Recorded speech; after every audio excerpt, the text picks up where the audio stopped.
Hi guys, this is Sliver here, and in this video I'm going to present to you the results of a 1-hour test farm of a new way of farming for Forgotten Altars and unlocking Piranhado. Since the start of Season 7, people have been trying to find the most optimal way of finding these altars because they are quite rare to be found in any dungeons, nightmare dungeons, pits and root holes. And if you're familiar with the channel, you know that I've already uploaded 2 ways of farming these altars, and this is going to be the third one. I'm going to start the 60 minutes at 11 AM. You can see the time at the top right of the screen.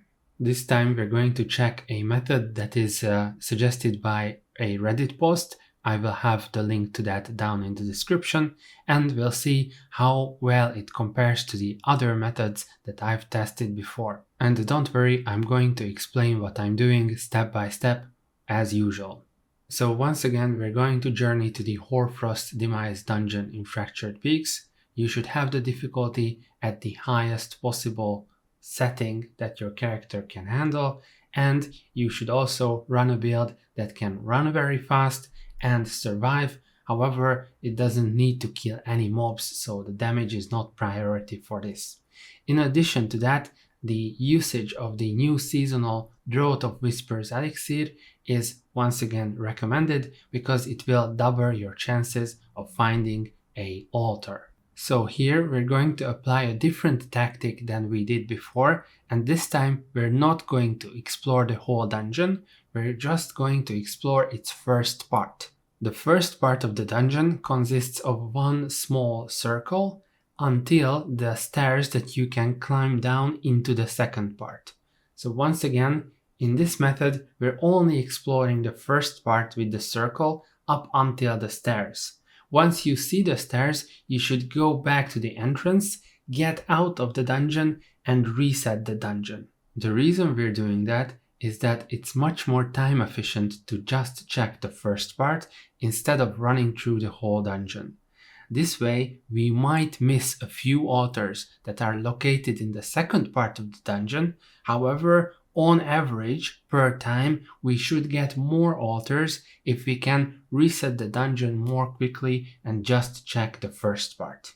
Now let's take a look at the results of the 1-hour farm. Between 11 AM and 12, I completed 97 runs, with one run lasting a little bit longer than 35 seconds.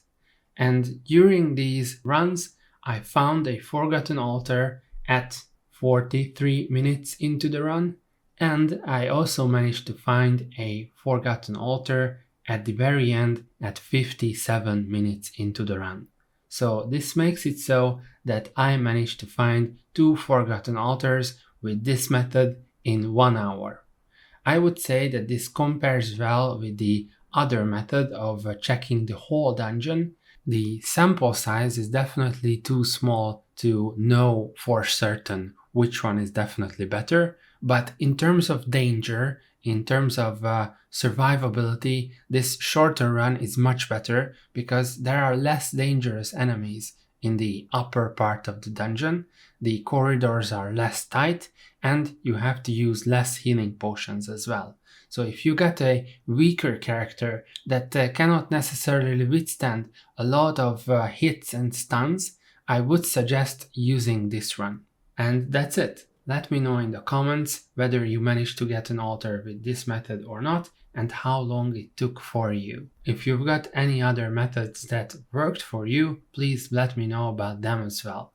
Thank you for watching, and see you guys next time.